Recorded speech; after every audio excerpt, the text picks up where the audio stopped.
I'll pray for us, eh? Thank you. Okay, let's pray. Father God, we are so grateful for another day that you have allowed us to come together. We thank you for life. We thank you for all that you continue to give to us so freely. And we pray, Father, for the blessings of the lessons that we're going to share today. And may you continue to strengthen each one of us that are here. And Father, we pray that today's meeting will be inspired by the Holy Spirit, that each one of us can learn more and understand more with what you want to share with us. Be with Dr. Jade as she shares with us, as she teaches us from your book. And pray, Father, that you will illuminate her mind and you will strengthen her, give her the strength to be able to share this with us today. In the name of Jesus, I pray. Amen. Amen. Thank you. All right. I think we can start for today. So welcome everybody. Welcome back. For those of you who are here joining us early in the morning, and for those who are joining in the afternoon, it has been a tremendous blessing to me to sign in and have the opportunity to discuss some of these topics with everyone. I want to remind everybody who is listening that your participation is more than welcome. So if there's anything that you want to ask or share or comment on as we go through, you are more than welcome to do that. So over the last couple of sessions, we have been talking about different aspects of the medical missionary work that can sometimes seem to make the work a mission impossible, as we have used for the title of this particular training. Very often, some of these obstacles feel like they are not easy to overcome, and of course the devil will use any opportunity to discourage us. Yesterday we touched on the necessity for us to understand the perspective that the general medical world has on health and on solutions. Obviously that coming from an evolutionary perspective, and the idea that we have moved from a very unintelligent way of doing things and progressed to the highest level of intelligence that we have achieved now, which we know from a Christian perspective is not completely accurate when we understand that God actually created Adam and Eve to be perfect, and human intelligence and abilities and vigor has actually steadily declined since then. So understanding this context has been important. But we also touched on legal aspects yesterday. We started discussing that we need to understand some elements of the legal framework within which we live and within which medical work is going to be conducted. And there's a couple of reasons for that. Now, we discussed some of those reasons yesterday, but one of the things that I mentioned yesterday was that we need to manage the expectations of the people that we're going to be working with. And today I want to spend a few minutes just explaining a little bit more detail about why this is so important. We, in the medical side and on the medical field, we are well aware of the fact that lawsuits are a real possibility. Now, let me start off by asking the question, how many of you who are signing in here today are familiar with the idea of malpractice lawsuits, or medical doctors being sued, or nursing staff or healthcare staff being sued by the general public? Have you heard of cases like this, and are you aware of some of these dilemmas that sometimes occur? Yes. All right. In which kind of contexts do you recall hearing about lawsuit cases? In which situations are healthcare staff typically likely to be sued?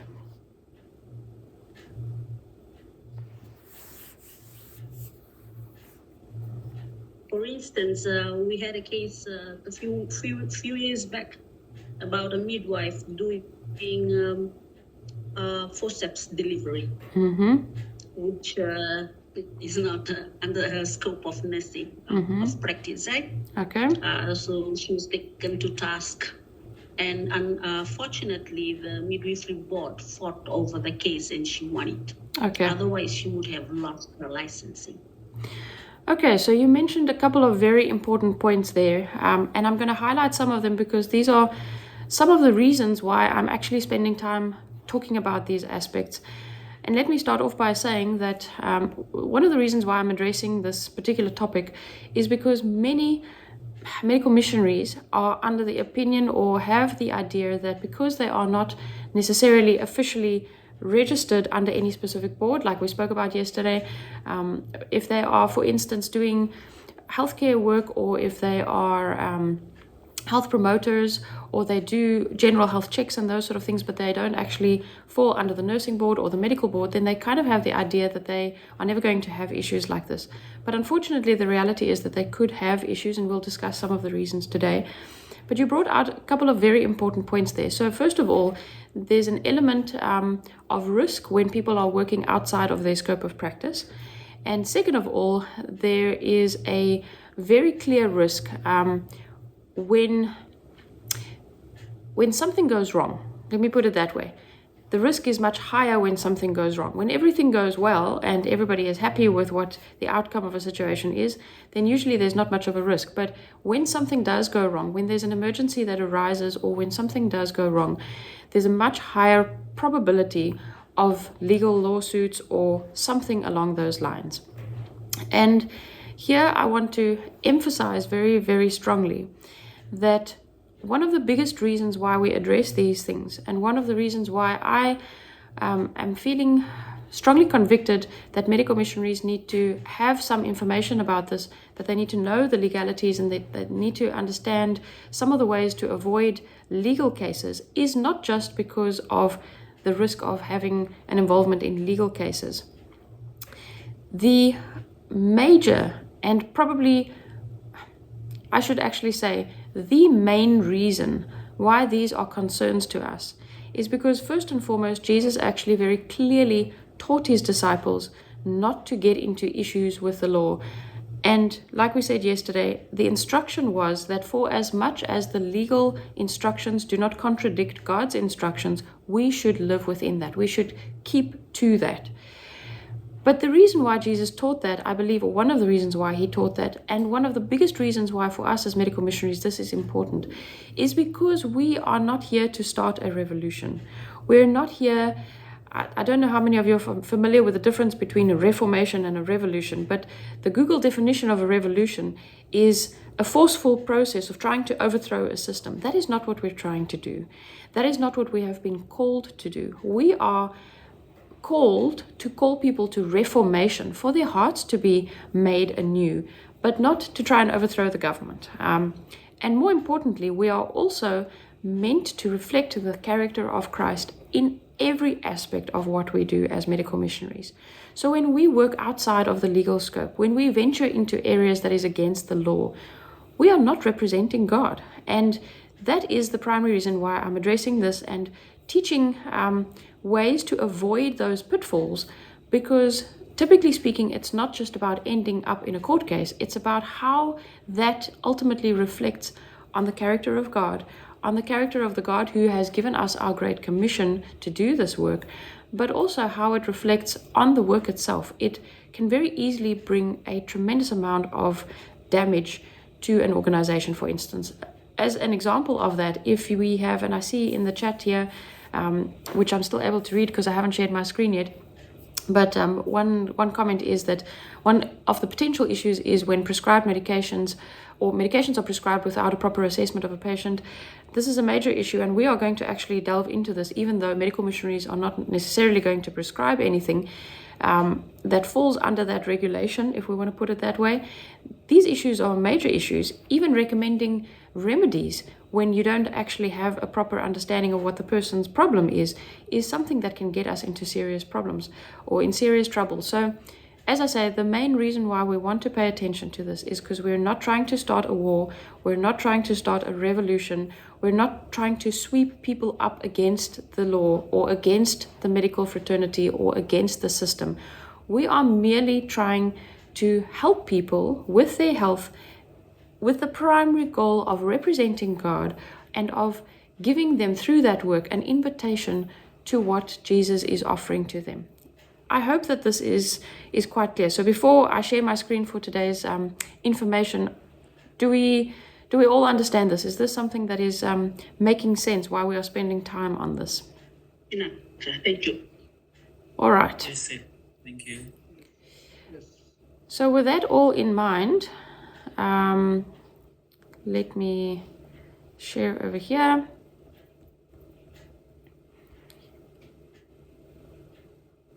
So we're going to be talking today about the aspect of record keeping, as I mentioned today. You can also see my screen, right? It is working. I don't have any ability to see any of the chat box or anything like that. So if you want to interrupt me, feel free to open your mic and let me know. We have spoken about the great controversy. We've spoken about how the devil is constantly pulling people towards the wrong things. He is doing that primarily through sowing seeds of doubt so that they will mistrust God and mistrust God's instructions.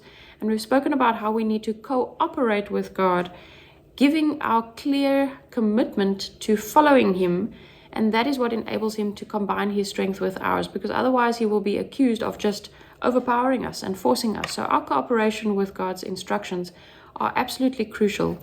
And as we have just mentioned, our commission is to do the medical missionary work, which is meant and ordained by God to be a practical illustration of the gospel. So we have to keep that in mind in every aspect of what we do. And as we've just mentioned, this needs to come across in the way that we conduct ourselves with all aspects of the medical missionary work, no matter what our level of training is, no matter which medical or legal board we are working under. These aspects have to infiltrate every aspect of our work. And yesterday we also spoke about where we fit in, that each and every person, depending on what their background is, depending on what their training is, has a different role to play in the medical missionary work, even those who don't have healthcare training as such. But this also then comes into play when it comes to the legal aspects, because as was mentioned earlier, it is very, very crucial for each of us to know what our legal scope of practice is. If I am, for instance, registered under the nursing board, for an example, and I am also doing medical missionary work, the medical missionary work that I do does not enable me or license me to suddenly work outside of that scope if there are legal restrictions. If I'm not trained to do a certain thing, then I cannot suddenly do those things just under the umbrella of medical missionary work and think that the law is going to be on my side. I need to remain within my legal scope of practice. And that is for the safety of the people that I work with.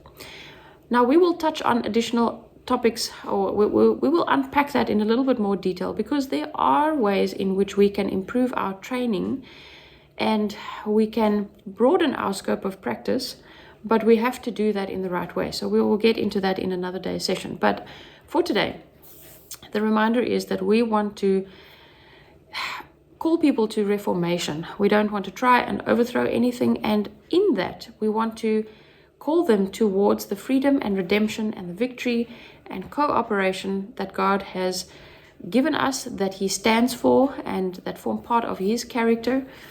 But we also want to call them to trust in God and the provisions that he has been willing to, or the provisions that he has made for our problems. We want to also be sure that we are living a life of sacrifice, and in both sides of this, people are often willing to sacrifice for the cause. Even people who are trying to start a revolution are often prepared to go to extreme lengths to achieve that goal, and they're willing to sacrifice a lot of their own. But as we mentioned yesterday, we are living a life where we're prepared to sacrifice self, but not necessarily live a life of self-torture. We want to call people to the joys of what God has in mind for them. And here again, if we just look at these aspects, if we are then pulled into lawsuits, if we are pulled into legal disputes, we cannot actually represent this call to reformation correctly. So we want to keep those things in mind. Now, today we're going to focus on record keeping. And when I was studying nursing, this was represented to us as one of the most powerful ways to stay out of legal trouble. The nursing philosophy in South Africa that is emphasized repeatedly, and I say philosophy as a loose term, but one of the things that is sort of drilled into you in nursing training in South Africa is that if you haven't written it down, then you haven't done it. Now, of course, in reality, there are things that we can possibly do without necessarily writing it. But from a legal perspective, if there's no actual record of something happening, then in a court of law, it is basically regarded as it never happened, because your own account of it and just your word isn't always going to hold much water. So let's give this as an example, or let's use the example that was mentioned earlier. The nurse who was taken to court because she did a forceps delivery. For those of you who are not quite aware of what that means, when a baby is being delivered, usually everything goes smoothly, but sometimes in an emergency situation, when that baby is actually getting stuck, certain instruments can be used that are kind of placed around the baby's head to help to pull the baby out for the delivery. And only certain nurses are actually trained to conduct this. In South African context, it is advanced midwives that are able to do these procedures safely. For the rest, a medical doctor should be called. And this, again, is a safety measure because most nurses don't actually know how to use these instruments safely, and they can actually break the baby's neck, or they can actually decapitate the baby. I'm sorry for being quite graphic, but this is how serious the risk is, and that is why the courts take this very seriously when people do this procedure if it's not within their scope of practice.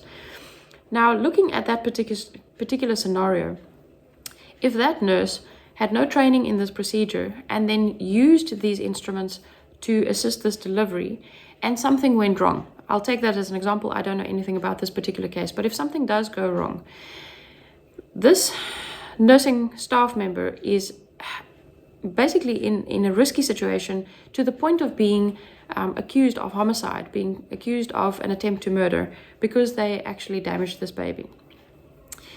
What are the things that are going to help in this situation? If this lady kept a very good record of the scenario, if they actually,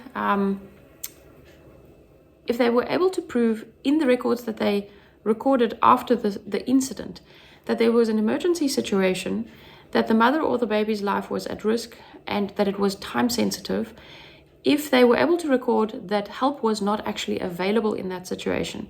I don't know what the scenario was, but if the court ruled in favor of this nursing staff member, I'm assuming that most likely one of the things that came out in the discussion was that there either wasn't enough time to call for assistance, or that assistance was actually not available.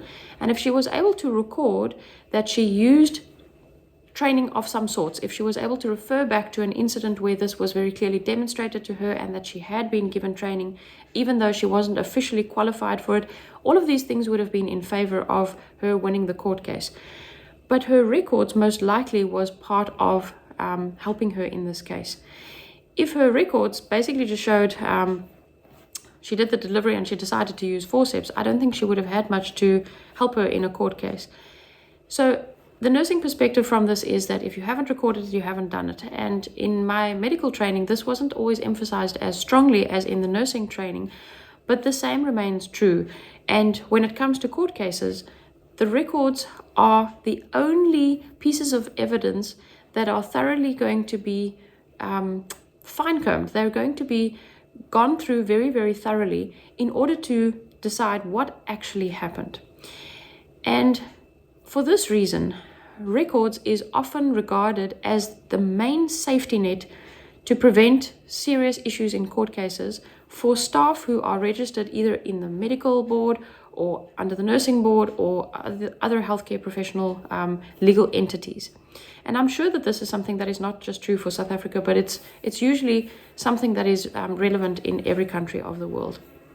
Now, the question we have to ask ourselves is, if I'm doing medical missionary work and I'm also registered under those boards, when I'm doing medical missionary work, so say for instance, we define that as saying, I'm going to give the people advice on hydrotherapy, and maybe I'm giving them diet advice and things like that, but I haven't actually given them any medical treatments. I haven't ventured into giving them advice about their medications or anything like that.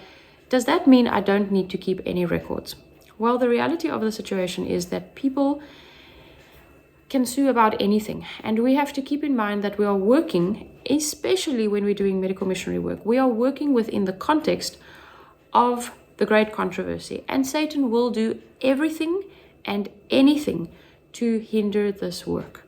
He will try and find every possible way to block the work that God wants us to do. So especially when we're doing this work, and I'm thankful that you're agreeing to this, because maybe some of us have more experience in this than others.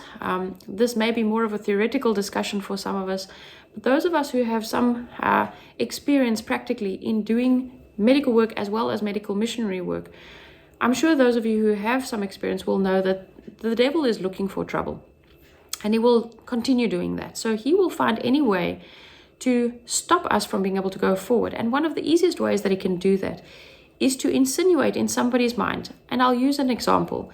Maybe there was somebody from church, a fellow brother or sister from church that you were assisting.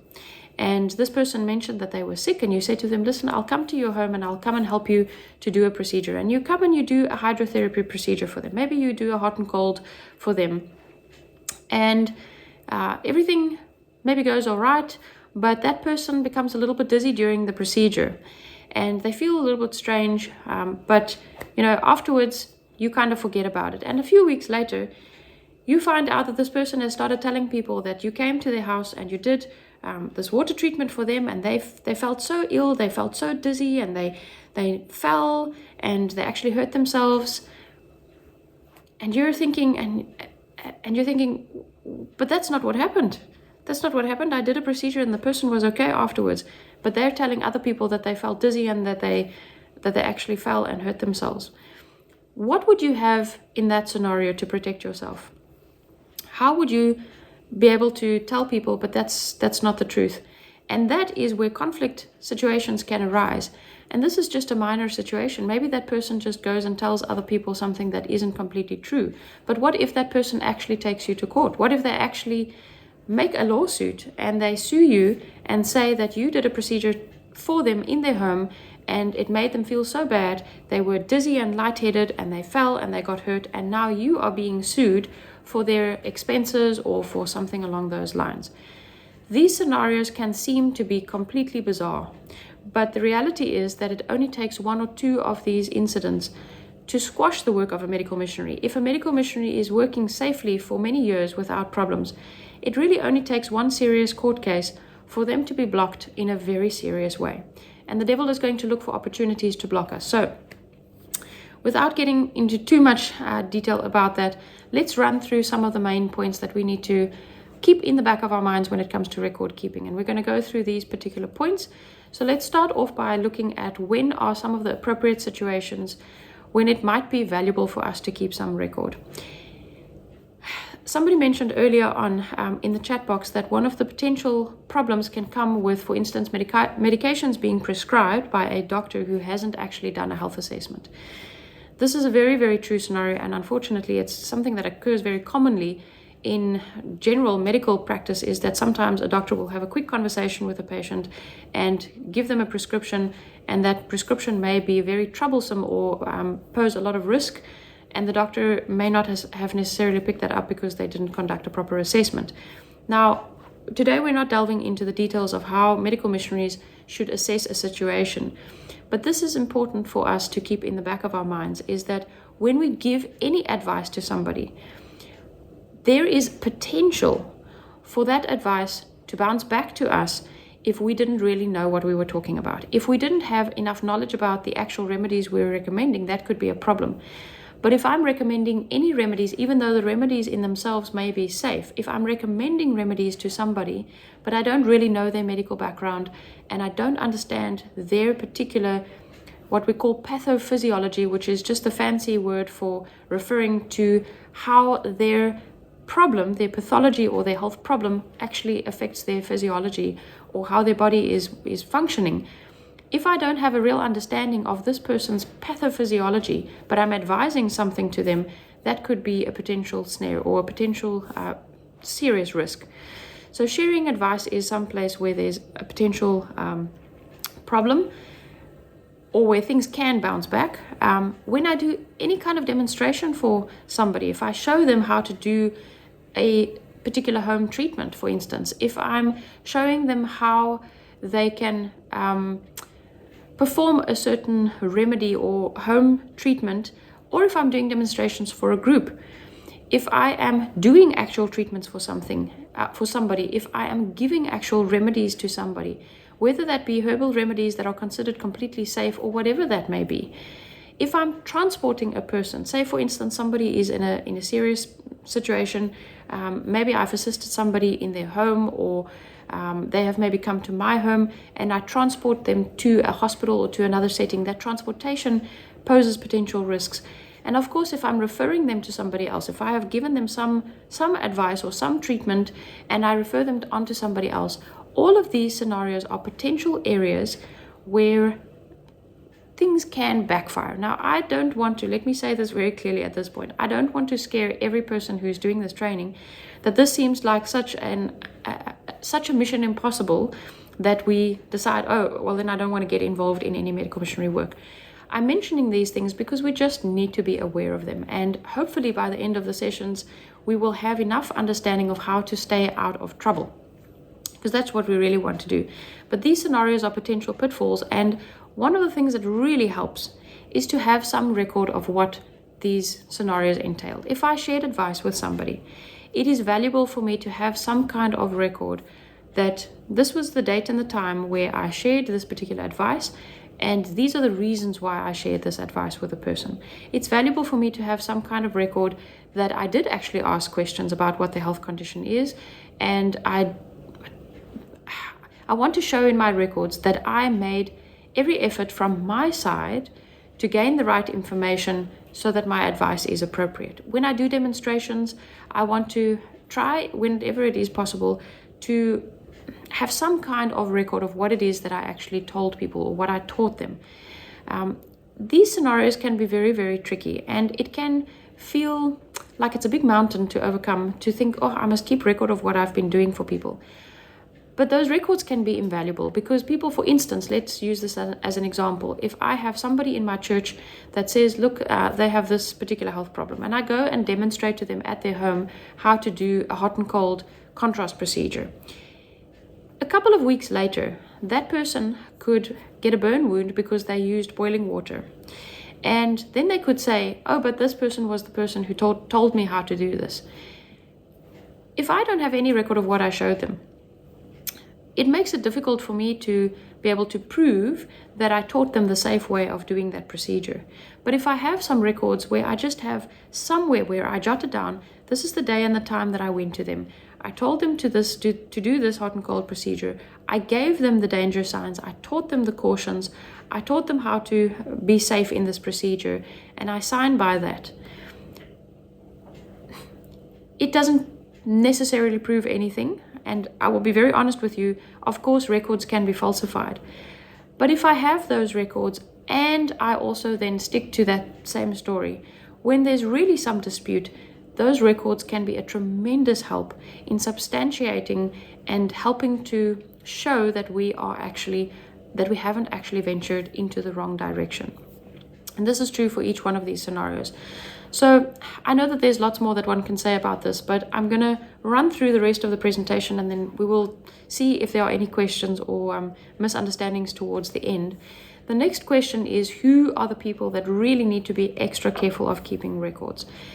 As we've mentioned, healthcare professionals are the ones that are most likely to get into court cases because they are working under a legal board. And the public knows that.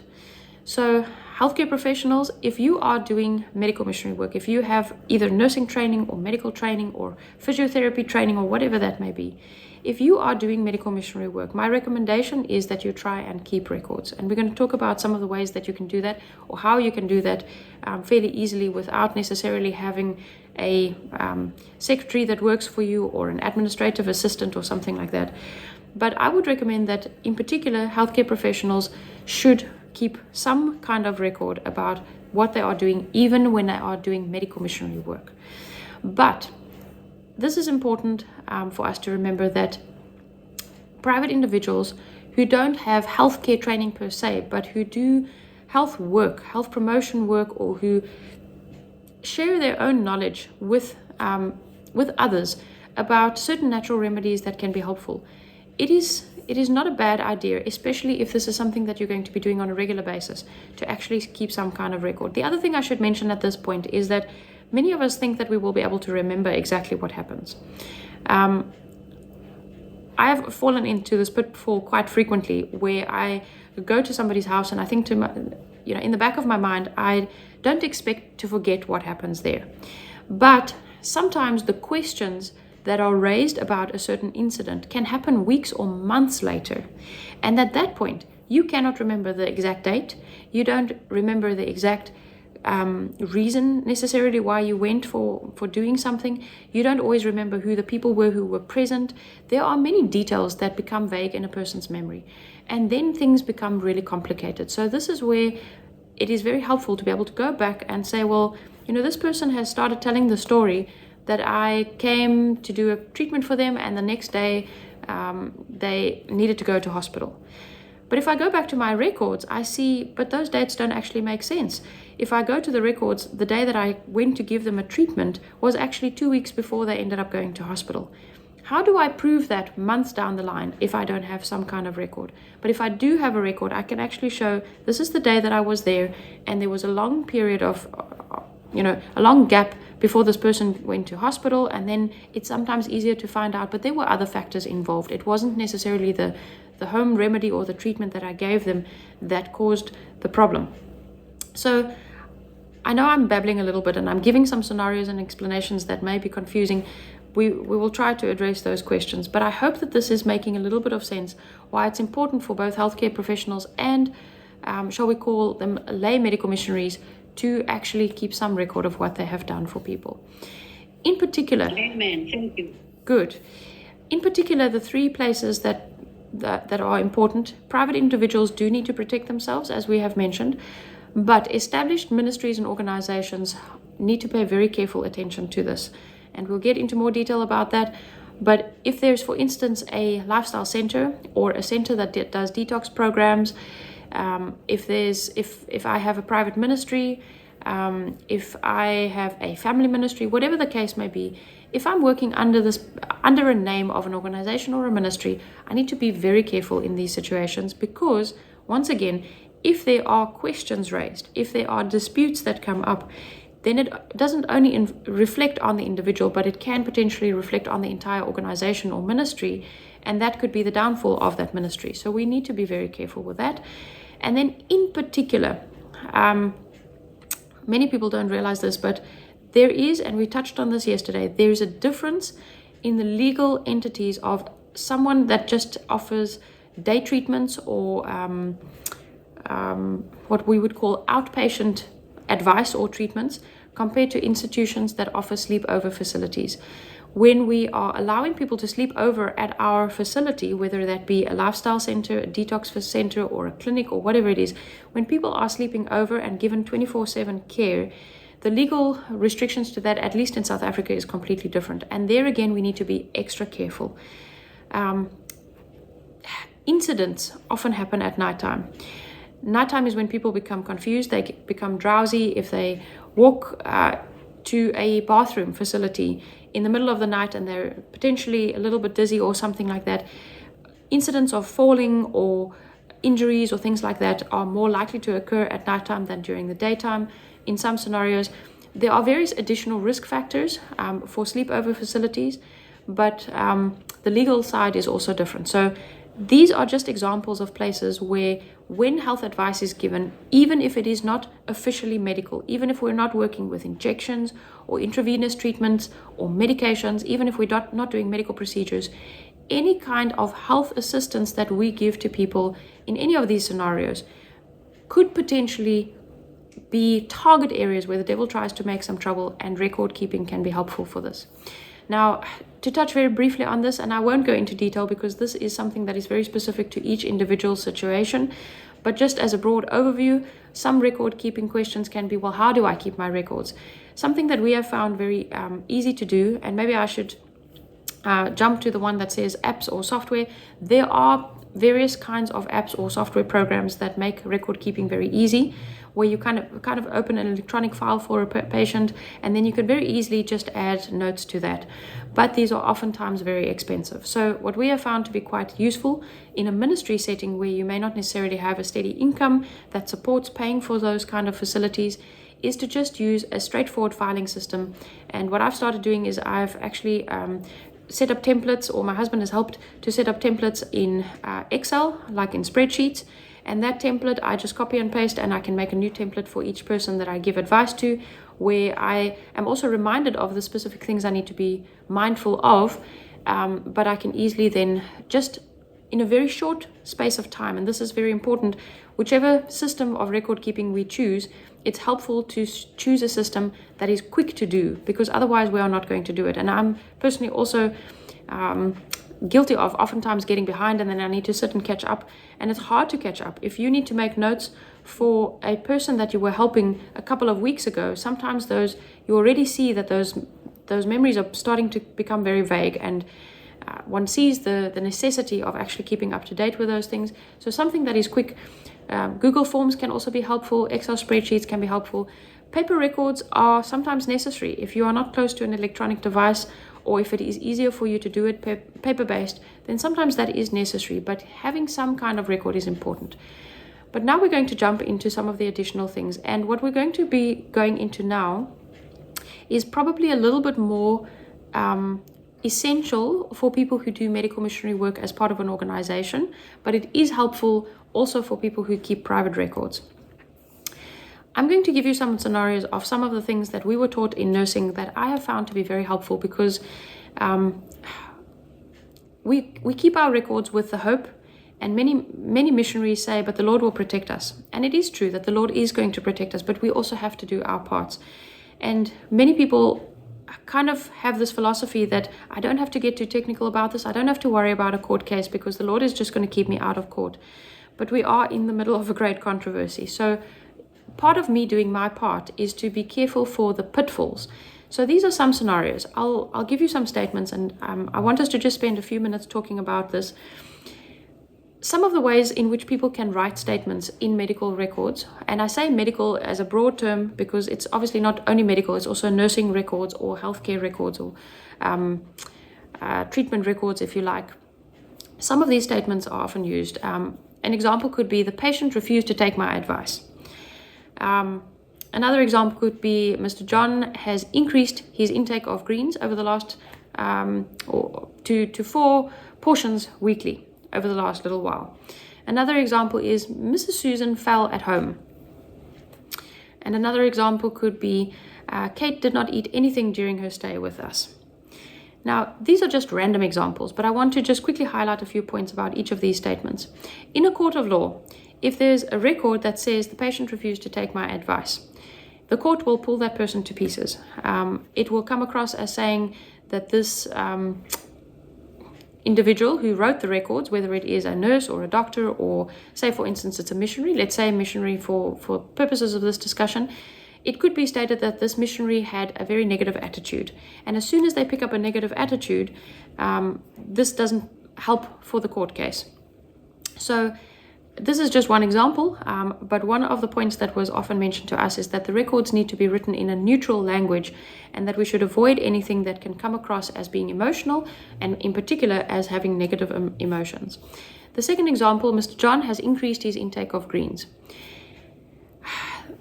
This statement could be anything. It could be, as the third example is, the person fell at home.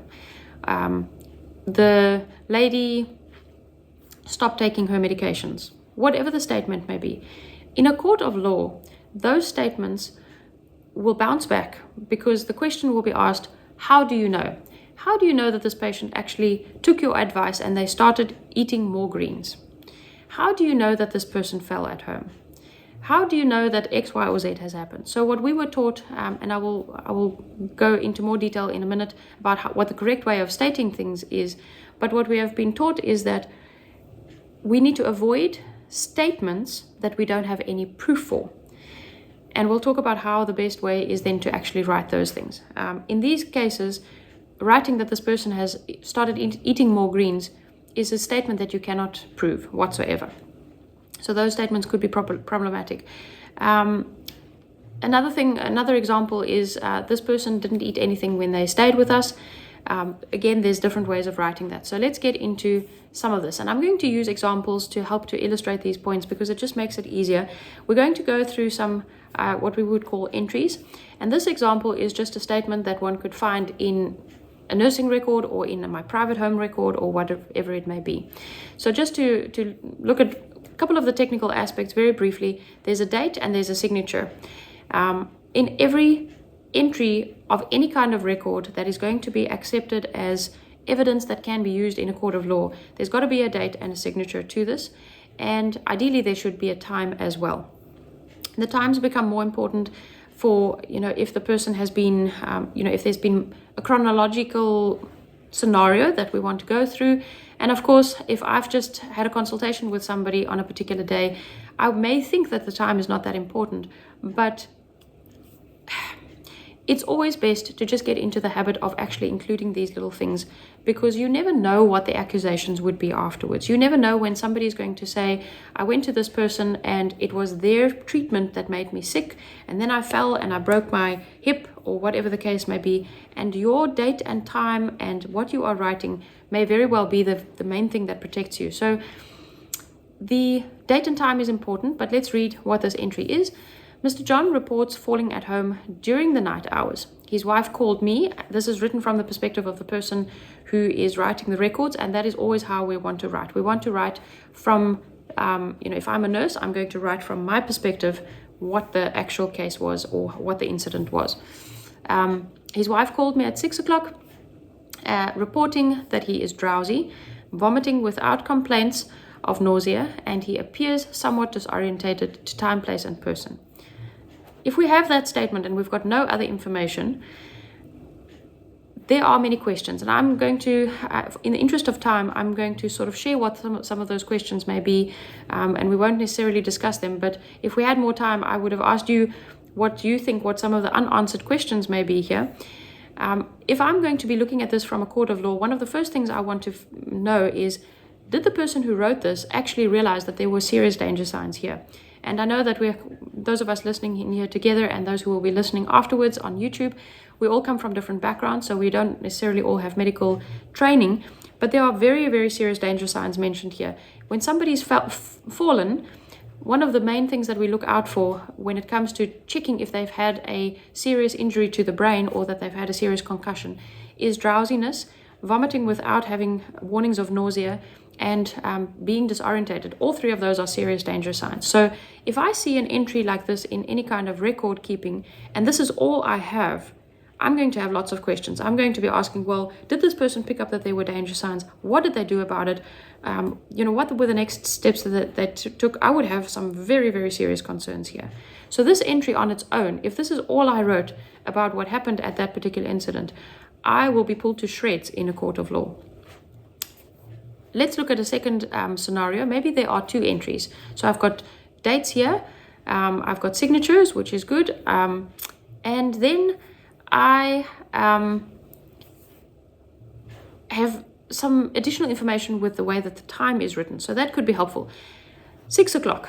Mr. John reports falling at home. Now, in the first scenario that I gave you of some statements that could be incorrect, I wrote a statement that Mr. So-and-so has fallen at home. If I was not present there, I cannot write that the person fell. I can only write that the person reports falling, or I can write that the wife reported the fall, or I can write that the daughter informed me about a fall, but I cannot write the person fell.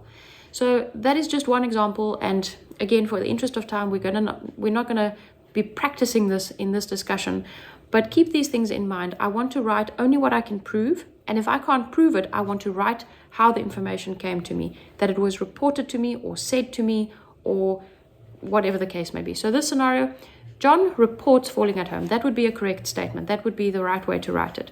His wife called me, reporting that he is drowsy, vomiting without complaints of nausea, and appears somewhat disorientated. That's excellent. But as we said, there are questions there. So at 6:30, I arrived at Mr. John's home. This is going to be helpful in a court where clearly I've responded and I've gone there. If I haven't gone there, maybe the discussion, obviously what I'm going to report is going to be different. But in this scenario, let's look at what this depicts. I arrived at Mr. John's home and found him completely orientated to time, place, and person. Now here the court may say, but the person reported that the person was disorientated and you found him to be orientated. This is where the time is very valuable, because there's a half an hour gap there. And sometimes when people had an incident, they could be disorientated, but that recovers very quickly.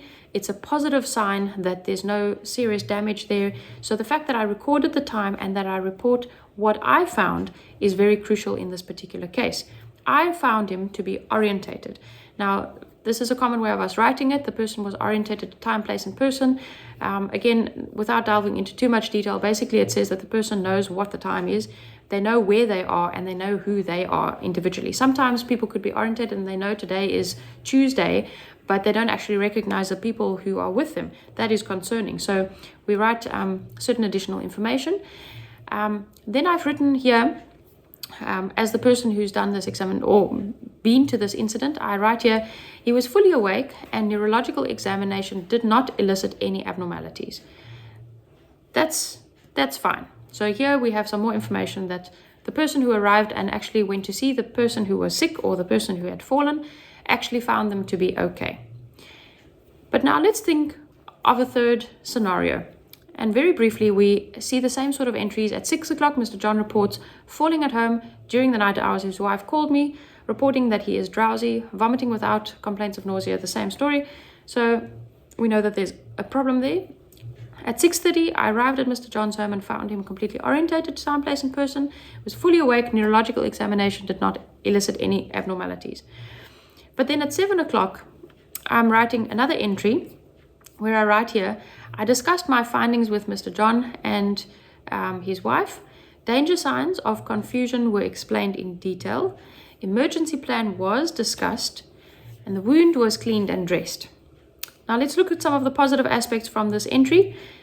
I actually write here that I did discuss danger signs with him. That is important for me to do because that helps to link it to the first entry where those danger signs were present. And here I'm actually helping to cover myself from a legal perspective that I did discuss the danger signs with him of what to watch out for. I am discussing with him some of the issues with if there's confusion, and I've given them information about what to do if they actually pick up these danger signs. So the emergency plan was discussed with him. But now suddenly I'm writing here that the wound was cleaned. But in a court, they will ask, well, where on earth does the wound come from? Because in the previous entry that you wrote that your examination was normal. So here we see again that we have to be very careful with what we write. If a certain entry refers to a problem, but that problem was previously not actually noted, this could be some potential problems. And we're not going to be delving into further technical details about this. This is really merely to illustrate a point. We need to write what we can prove. When some information has come to us that we are not able to prove, we need to say it was just told to me, it was reported to me, or the person said this, or they claim to have this, that, or the other. We want to be unemotional. We want to make sure that the information that we write is just factual as far as possible and is not actually going to convey negative emotions. But we also want to make sure that it doesn't leave room for questions. This is a rewrite of the same entry, and here I wrote a neurological examination did not elicit any issues. This is in the second entry. A small superficial graze was noted on the elbow, which is not bleeding, and a minor bruise on the forehead was noted. And then the last entry would make sense to say that that wound that I had noted in my examination was dressed, and it actually resolves the questions. What I want to do with my records is I want to make sure that I don't leave unanswered questions. Unanswered questions is going to be the issue. And when you read through your own records, ask yourself the question, what is a person who wasn't at this incident going to ask about this? And how can I make sure that my records actually answer all of those questions? Some simple pointers just from what we have discussed. A date and time is essential. My signature is essential at the end. Those records need to be complete. chronological, if possible, is helpful. If you are writing an entry and later on you realize I'd forgotten something, and you actually, if you're doing handwritten records, it's more important because then you can't go back and edit that. But if you are putting in your record, sometimes you can write an entry that says written in hindsight, or another term they used for it is, now I've forgotten the word, respective entry or something like that, which says I'm adding something that it was meant to be before, but then your date and time of what you're writing about has to be clear. You want to write verified facts, and you want to clearly state when something is just reported to you. Your signature is important. That signature obviously isn't just a scribble. It's about taking ownership of who it is that actually wrote those records. And that signature doesn't only make it an official document, but it is what also clarifies that this is the person who is writing. It's the perspective from who it is written. And you want to make sure that you don't leave unanswered questions in your records. I know that we are getting a little bit technical here, and I don't think that everybody going through this presentation are necessarily going to remember all the technical details, but at least the presentation is there if you want to go back later on, and hopefully this gives you an idea of what it is that we need to be watching out for. Where are we going to store these records? To touch very briefly on this, in South Africa we have what we call the POPI Act, or the it's basically personal information of that person that needs to be protected. The law says that I should not have information of anybody that they didn't consent to give to me. And it also makes it very clear that I am not allowed to divulge that information to other people. I'm not allowed to sell that information or make it available to other people.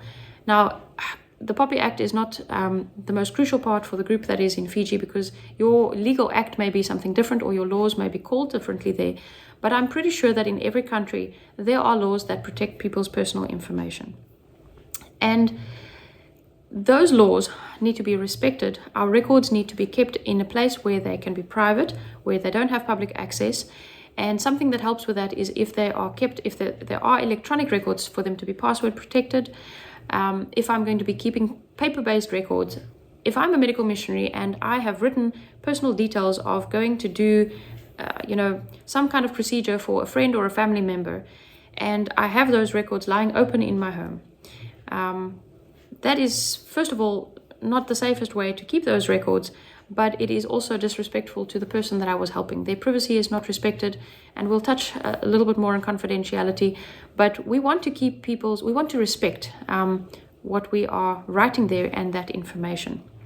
Records, theoretically speaking, in South Africa at least, are supposed to be kept for 5 years or longer, and this is because court cases can actually pop up later on. Security and legalities, as I say, this may be different for different scenarios, but I want to make sure that my records are kept private and that they are kept secure as far as it is possible for me to do so.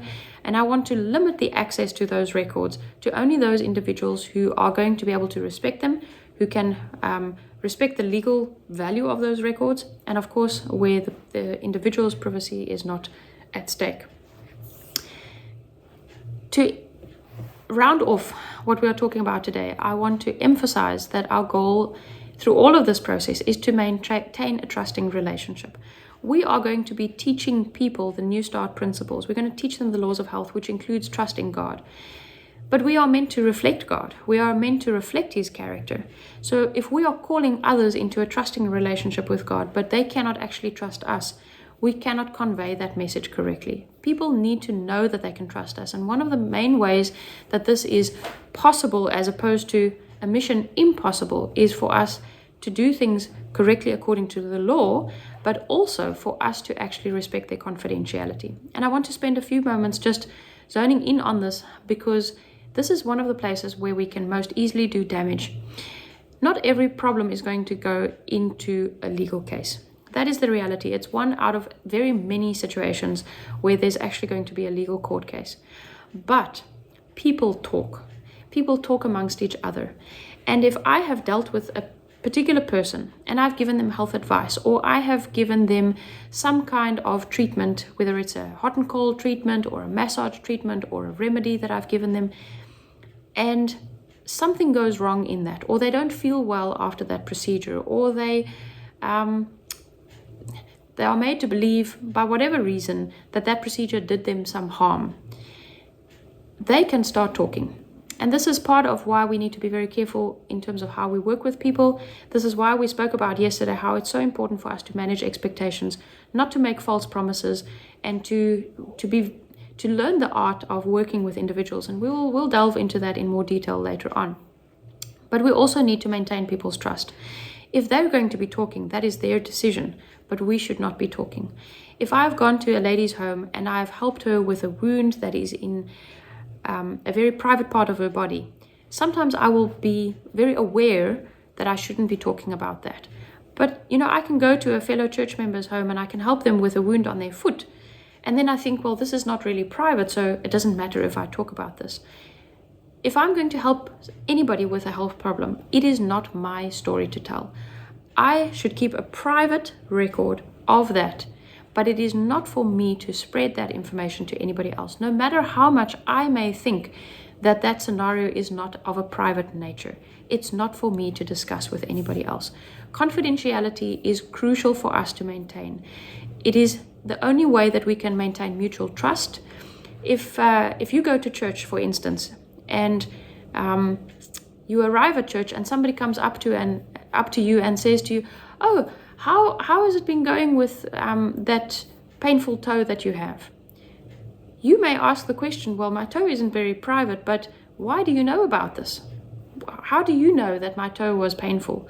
And if it comes out that the medical missionary that you went to for advice was the person who discussed this with other people, you will feel violated, and there's a very large potential for you to feel that that trust has been broken. So maintaining trust, one of the crucial ways for us to do that is by maintaining confidentiality. A written agreement is necessary, and we'll get into some more detail about this, but in particular for ministries and institutions, but even for private medical missionaries, it is advisable for you to have some kind of agreement where if you're going to give somebody a health treatment, or if you're going to do a lifestyle health consultation with them, giving them health advice, it's helpful to have some kind of agreement where you state in there what it is that your scope of practice is. You agree that you are not going to move out of that scope of practice, but they also agree to you knowing about their health problem, and you have a joint agreement that you're going to keep your discussions private. If you are going to need to share their information with anybody, it's important for them to agree to that. Confidentiality in prayer is another very, very crucial aspect. And when it comes to us as Christians, we sometimes forget about this. I have been in many scenarios where I've been part of a prayer group and somebody is praying and they are mentioning names and they're saying, and today we want to pray for so-and-so who's had a heart attack, and we want to pray for so-and-so who's had a stroke, and this, that, or the other. We may think that these are just general conversational things, and that these prayers are necessary for people in that environment to understand what we're praying about. But as medical missionaries, we need to be super careful about this. That information is not necessarily mine to give. If that person hasn't specifically said, you know what, I really don't mind for you to tell others about the stroke that I've had, then that should be fine. But if you had a private discussion with somebody where they told you about their stroke, and tomorrow you pray about it in the public prayer meeting where the whole church board is present, that is a problem. So keep that in mind when we are praying for people. It is very important. And also keep in mind that sometimes information can spread even if you haven't mentioned a name. If you describe a scenario in your prayer, even without mentioning a name, people there could put two and two together. They could work out who it is that you're referring to, and that could still bounce back to you in a negative way. So be very careful in prayer discussions or in prayers. If the person has given you permission, if they said to you, you know what, this is not private, I have no problem if you discuss this with anybody, make sure that you write that in your records, in your own personal private records. You can write there, this person feels no concern, they have given permission for us to pray about this as a group, or whatever the case may be, because it's just useful to cover yourself with that. But whenever it is possible to do so, we need to keep confidentiality in mind and protect people's privacy. We need to maintain people's trust in all our communication with them. If I have spoken to an individual, even if I think, well, they're living together with other people, maybe I have spoken to a young lady and she's told me about her problem and her complaint with headaches. I'm taking this as an example. It is not for me to then go and discuss what we have spoken about with her mother without actually speaking to her about this. Now, here I want to emphasize, of course, there are scenarios where this cannot be, where it's not as simple as that. If somebody's life is in danger, we have to speak to somebody. But wherever possible, I'm going to tell the patient, I am not able to keep this information private. Whenever it is possible to do so, if somebody says to me that they've got X problem and I know that their life is in danger, that they need help from other people, it is necessary for me to then go to other people. But it is ideal if I can say to this individual, my dear friend, I cannot keep this information private. I'm going to have to speak to somebody else about this. And then I can keep in my records that I have told them that I need to speak about it and that these are my reasons why I'm going to actually approach other people. But then even in approaching other people, I'm not going to make it public. If it's a serious scenario but they need help, I'm going to try and be very careful in who I ask for help in that situation. And then we've spoken about confidentiality with a legal situation as well. On a legal basis, we are bound to keep people's information private. If there is any indication whatsoever that I gave somebody else's telephone number to someone and that was used by an advertising company or whatever the case may be, I can get into very serious trouble with that. So I need to keep those things in mind as well. And then I want to make sure that I am confidential in all aspects. If I am discussing health advice with a patient, I do a lot of telephonic consultations and a lot of that is on WhatsApp. If I'm speaking to a patient on WhatsApp and I'm discussing private issues with them, but I leave my phone on the table for my entire family to walk past and see the discussion, that is not respectful to that person's confidentiality. So in all aspects, I need to be aware of that. I'm not going to, whenever it is possible to do so, discuss private issues while I'm surrounded by my own family members. Now, with this being said, one of the safety nets for this, and I know that we're going slightly over time, but I hope that these practical bits of information can be useful and that it can protect us in our medical missionary work. Something that is very useful is when I have that written agreement to tell people who my team is. And what we do, for instance, is I make sure that in my written agreement, I say to people, I work in a team. My husband is part of that team and we work together in our ministry. And if they have a particular problem with their information being shared within that team scenario, then they will need to tell me about that. But my declaration to them is that their information will be regarded as confidential and private, but that it may be discussed within my team.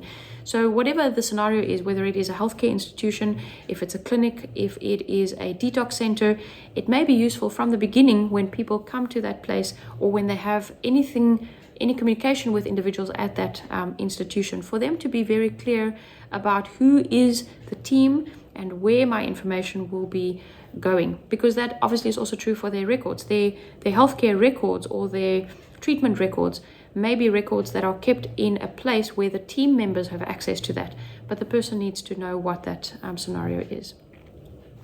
All right, we have in summary spoken about this, and just to bring that back again, in all aspects, in keeping to the law, in record keeping, in managing people's expectations, the goal is to lead them to a reformation, to respect their freedom of choice, to respect their privacy, respect their beliefs, respect our commitment and their commitment and cooperation. And all of that is to make sure that their entire interaction with us as medical missionaries is a true representation of God and what God stands for. This respect that we have for them is what is going to be drawn in, and it plays into every aspect of the work that we do with them. So I hope that this helps to clarify things. I hope that this is information that is going to be helpful on a practical level. But even though we've gone over the time a little bit, for those of you who have a bit more time, feel free to let me know what your thoughts are at this point. I want to open the floor for any questions, or if you have a scenario that you want to share about, or maybe a specific incident that you want to use as an example. Again, let's be careful about what we discuss here, because we don't want to discuss individuals and divulge people's privacy, but you're welcome to share particular practical applications or share any questions at this point. Okay, thank you. Yes. Yeah, just on the confidentiality you have just shared. I noticed that sometimes that's a challenge that we normally face here back in the setting that where we live in Fiji.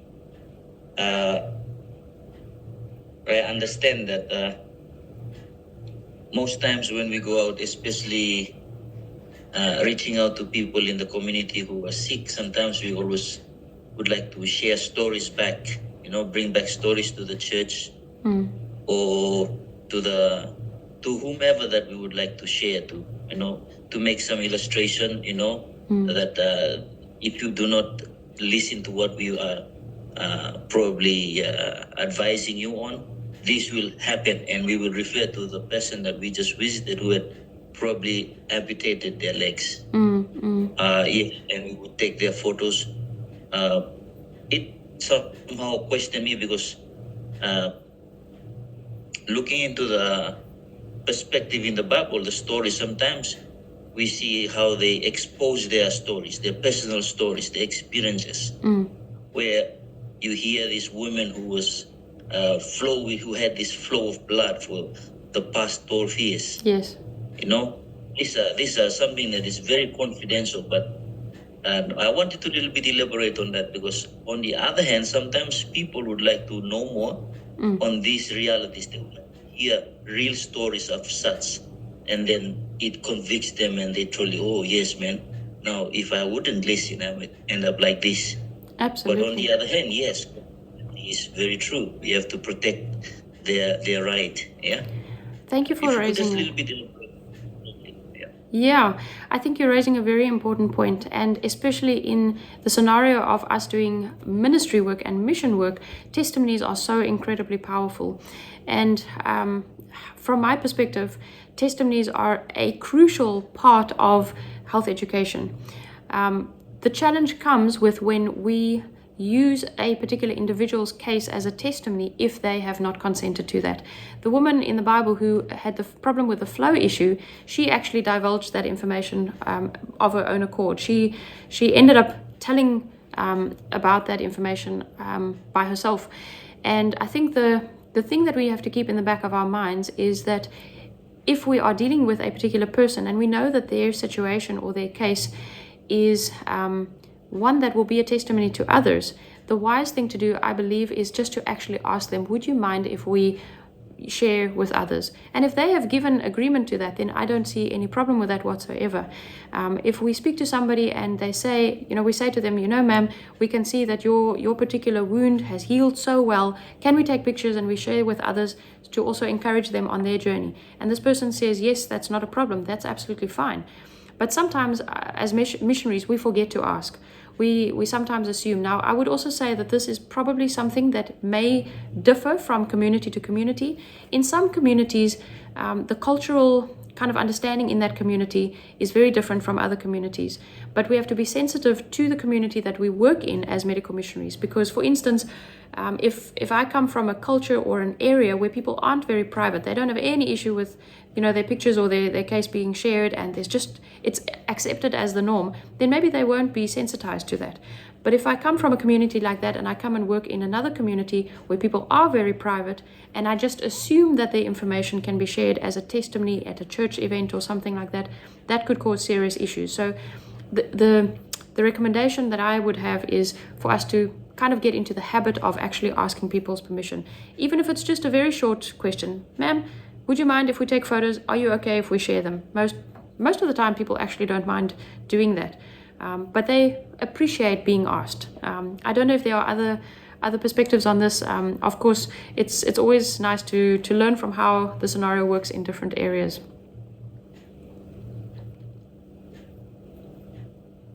Yeah, thank you. Yes, so you have highlighted that it's always important to get their consent before even move on further to whatever, if we would like to get photos or something. Yeah. Another thing I learned is always have get documentation done. Thank you. No problem. Any other questions or thoughts? Yeah, thank you. I would like to stress more on the documentation. Mm-hmm. As you said, that anything in black and white, that's legal. Mm-hmm. If it's not written in black and white, meaning on paper or documented, you are not covered. For consent to be taken, you need to document it as well. Because there are in some cases where verbal consent have been done, but you're not covered legally when it's taken up to court. Thank you. Absolutely. I would also say that there again, people sometimes think that it's just the medical professionals who need to do that. And because medical professionals have experienced working in a hospital setting, sometimes it's easier for us to remember that we need to get actual written consent. But it is extremely valuable even for medical missionaries who just do basic home treatments like a hot and cold treatment or something like that, to have some kind of documentation. And what helps is to draw up a standard consent form and have many copies of that. For instance, for people who do regular home visits or something like that, it takes a few extra minutes to sit with a person, explain to them what we're going to be doing, which is in any case, we'll get into that, but I think as medical missionaries, that is sort of what we naturally do. We don't just walk in and put somebody's feet in water. We tell them what we're going to be doing. But it takes 1 or 2 extra minutes to say, are you okay with this to be done? Do you understand what we're suggesting we're going to be doing? Would you mind signing here that you agree to us doing this procedure? And that just helps to give a little bit of extra cover. Again, I know that in some communities, this may be something that is just unheard of. Nobody will worry about it. But the medical missionary needs to know the community they're going to be working in and be very sensitive to whether or not it might even remotely be a necessity. And wherever it is possible to do these things, it helps us to cover our bases.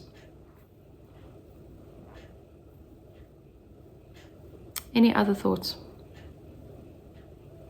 Sorry, I just wanted to ask about indemnity versus disclaimer forms. Is that important when you start treating people, especially with sleepover and lifestyle facilities? Very important. For sleepover and lifestyle facilities, the documentation is even more important, because the legal side of it, even if that facility is not actually registered as a healthcare center per se, if there were ever disputes that come forward, that facility would kind of be regarded as something similar. So for any sleepover facility, the documentation has to be very, very careful. We have to keep in mind that when we are helping somebody in their home, we're invited into their space. So it can be argued to some extent that they have automatically given consent because they asked us to come there or because they allowed us into their home. But when we're treating somebody on our premises, then we are creating as a baseline the expectation that we're going to help them. And if they feel in any way as though what we have done for them there hasn't been helpful, or that it has made them feel worse or feel sicker or whatever the case may be, there's the baseline of that legal discussion is that they expected to be helped and we were not able to help them.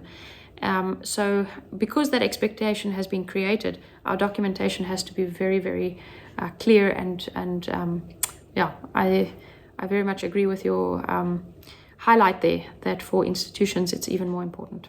We never had any of those experiences in Nandi. We're all good. Wonderful. And I think, as you mentioned, that we can certainly look back and say thank you to the Lord for protecting, because I'm sure that many of us will know that when we do medical missionary work, it does not necessarily mean that each and every patient that we do something for or that we give advice to will necessarily get better. There are cases where we give advice to people and they don't get better. But we also see that the Lord's protection is over us. Maybe one additional thing to mention at this point is for us to keep in mind that the legal clampdown will become stronger. As we know from the Bible and from the prophecies about end times, that the laws will become more strict and that the devil's focus point will be to kind of trap those who are keeping God's commandments. We can also expect that the devil will set some extra traps for us as medical missionaries, because he knows that this work is meant to be the finishing work. So it is good for us to be thankful for how the Lord has protected us, but not to be presumptuous about how things will always just be as easy going forward. I think the Lord is leading us to become aware of certain things, again, because he provides that information in advance. He teaches us in advance before those legalities become more serious so that we are prepared for that. Yeah, thank you, Doctor, for sharing with us. It's very informative for us in Fiji. I'm speaking because I'm living in Fiji. That mostly these things hasn't become a big issue yet, but I think probably the culture may be too friendly. That's why we tend to turn a blind eye on the legality of this approach. But it's very informative now that we have to be very cautious, because sometimes it might lead to people will issue us or sue us to the court, and end up we will be facing the consequence of things that we haven't. So we praise God for reminding us that these things are very important, and we have to take note of. It's just that most times when we go out into the ministry, we build relationship with them, and most times we it's part of the culture that documentation and all these things are not part of it, and confidentiality. Yeah, but thank you for reminding us. Yeah, very helpful, Inaka. Thank you, and thank you for sharing that. And I think that you are mentioning an important point. There are scenarios where this is not going to be possible. There's certainly scenarios where it may not necessarily be a crucial part of the ministry. And I think if I can leave one take-home message maybe for those who are working in communities, because even in South Africa there are communities where people work with so many people that making us a clear record of each person that they may be visited at a home or something like that might not be practically possible. But if I can share one take-home message, it would be in particular if you help somebody and anything goes wrong. If it appears to be a scenario where you are trying to help somebody but they are not getting better, or if there's an incident or an injury or a fall or something serious that happens, or if you pick up danger signs, if you pick up that this person is really ill, anywhere where there are some red lights, those are important scenarios, maybe just to have some kind of record, even if it is just on your phone or something like that, where you record what was done and what was suggested or those sort of things. We never know where these things may be necessary. In Thursday's session, we're going to be speaking about some more of the practical scenarios where this becomes a necessity as opposed to just something that we have to be aware of. We're going to be talking about referral scenarios where we have to kind of know how to interlink with the rest of the healthcare system or with other helpful resources. And there we will discuss a little bit more about where the record keeping can be helpful. So I hope that this information, as you have mentioned, it may not necessarily be a matter that everybody who's watched this today will start keeping a record of everything that they've been doing, but I hope that it helps for us to have just a few pointers in the back of our minds. And as was mentioned, in particular for places where people are brought to a clinic, or if they are kept overnight for treatments or things like that, it may be more important for us to do those things. I think we are ready to end off for today, so I'm going to invite you to close your eyes as we close off with a word of prayer, and then we will end off this session.